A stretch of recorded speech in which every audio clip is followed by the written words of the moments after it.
Salut mes amis! Comment allez-vous aujourd'hui? On va parler aujourd'hui de la différenciation pédagogique. Mais qu'est-ce que c'est?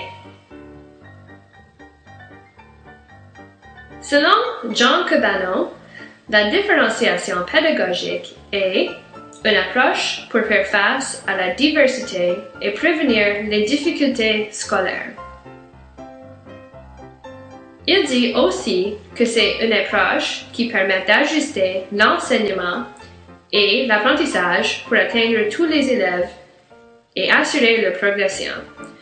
Il faut toujours tenir compte de la diversité des élèves.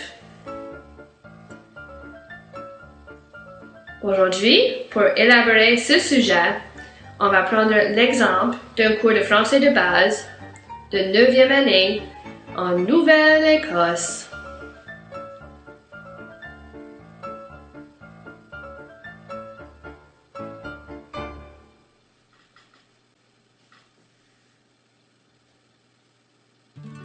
Et où est-ce qu'on devrait toujours commencer un enseignement?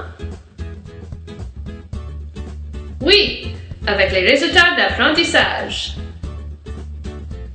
Regardons le résultat d'apprentissage général. Décrire avec des détails pertinents certaines réalités des cultures francophones. Souvenez-vous que, en ce qui concerne la différenciation, il est plus important de se concentrer sur le résultat d'apprentissage général. C'est le RAG qui est le point à atteindre. Regardons le résultat d'apprentissage spécifique. Identifier quelques coutumes de francophones au Canada.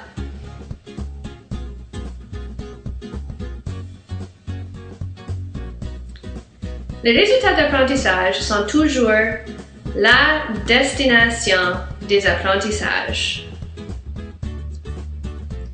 Bien qu'il y ait plusieurs manières de différencier en pédagogie, pour ce projet, on va concentrer sur la différenciation au niveau de la production de l'élève. Notez que la différenciation peut être liée à non seulement les styles d'apprentissage, mais aussi aux intérêts des élèves. On va élaborer quelques chemins possibles pour arriver à notre destination. Souvenez-vous que la destination est la RAG. Voici la rue J-Lo. Cette rue représente le style d'apprentissage et donc une production kinesthésique. Si on choisit la rue J-Lo, on peut faire une danse, ou un jeu de rôle, ou une scénette qui parle de certaines réalités des cultures francophones.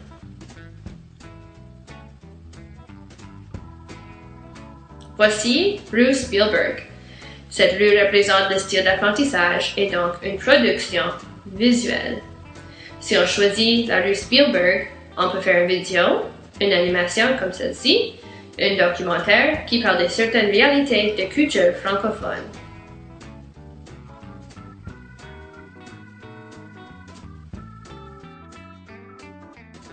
Voici Avenue Atwood.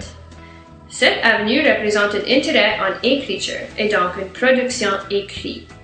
Si on choisit Avenue Atwood, on peut faire un journal intime, un poème, ou une dissertation, ou un article, un blog, qui parle de certaines réalités des cultures francophones. Voici rue Beethoven. Cette rue représente le style d'apprentissage et donc une production auditive. Si on choisit la rue Beethoven, on peut faire une chanson, on peut faire une composition musicale qui parle de certaines réalités des cultures francophones.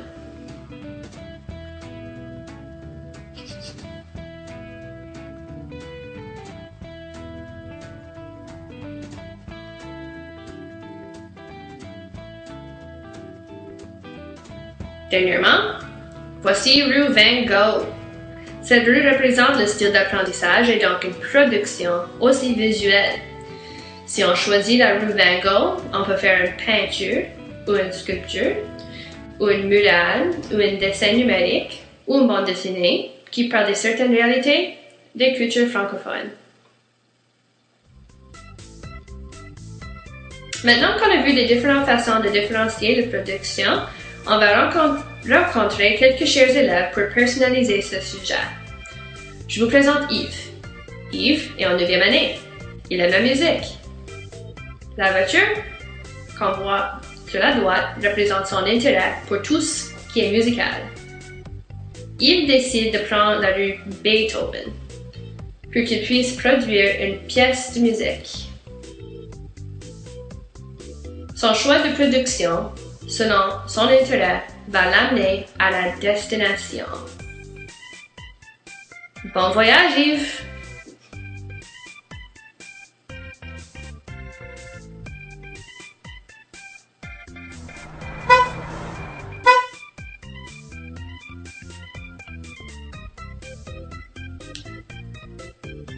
Bonjour Jacqueline! Jacqueline est en 9e année. Jacqueline aime l'écriture. Sa voiture représente son intérêt pour tout ce qui est à l'écrit. Jacqueline suit l'avenue Atwood pour arriver à sa destination. Elle va écrire un journal intime. Amuse-toi, Jacqueline.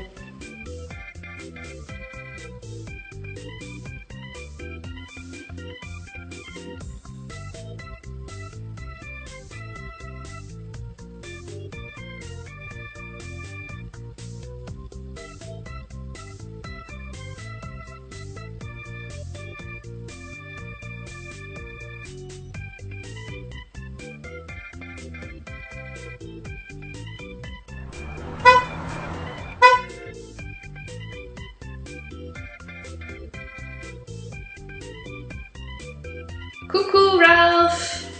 Ralph est en 9e année. Ralph adore l'art. Le cabriolet de Ralph représente son intérêt pour tout ce qui est artistique. Ralph monte dans sa voiture et il prend la rue Van Gogh vers le succès. Il va faire une murale dans la salle de classe pour que tout le monde apprenne certaines réalités des cultures francophones.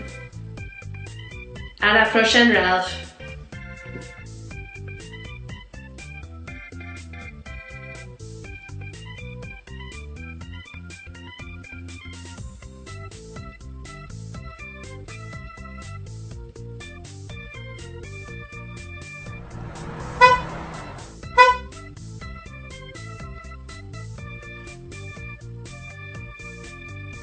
Voici chère Isabelle. Elle est en 9e année. Elle s'intéresse à la danse. Elle danse depuis sa jeunesse. Elle préfère bouger au lieu de rester assise. Cette préférence est célébrée dans notre salle de classe. Isabelle prend la rue J-Lo pour profiter de ses forces. Elle va faire une danse d'interprétation. Sois sage en conduisant, Isabelle.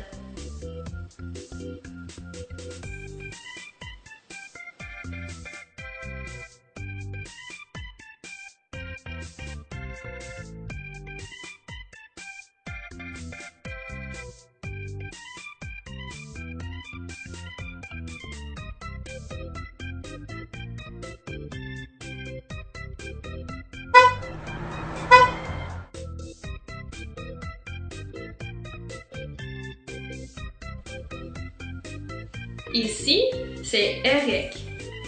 Eric est en 9e année. Il est fou des films. Il regarde des films sans cesse.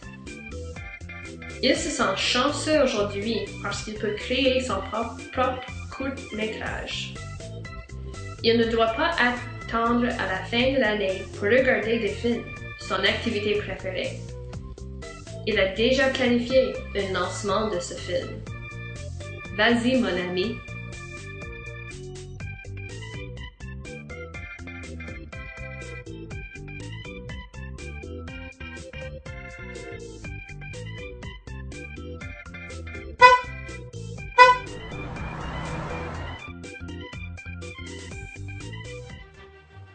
Embarquant dans le grand voyage par la route. Mettons tous les parties ensemble. Bien sûr, on commence avec les résultats d'apprentissage. Prochainement, voici les rues, les choix de production. Ces rues amènent les élèves à la destination commune.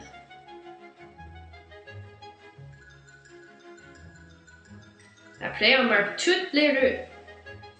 Beethoven, Van Gogh, Spielberg, J-Lo et Atwood.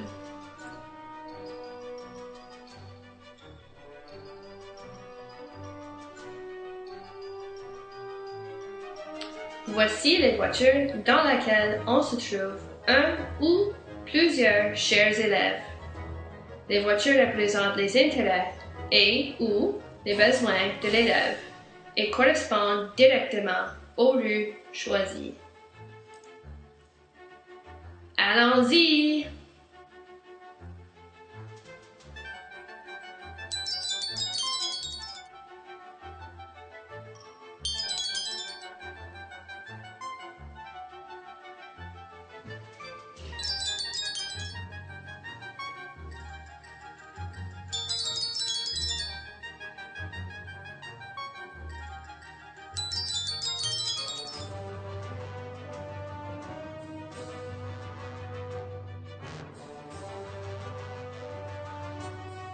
Et finalement, nous voici.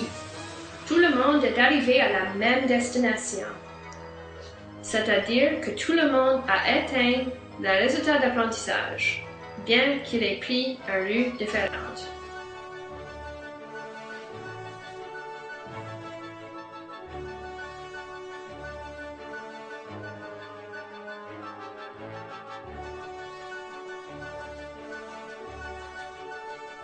Pour résumer, on a différencié l'activité en diversifiant le choix de production de l'élève. On voit 3 styles d'apprentissage: kinesthétique, visuel et donc auditif. Mais souvenez-vous qu'on peut différencier de 1000 façons. Par exemple, on peut différencier en donnant plus ou moins de temps pour compléter l'activité, selon, bien sûr, les besoins ou les intérêts des élèves.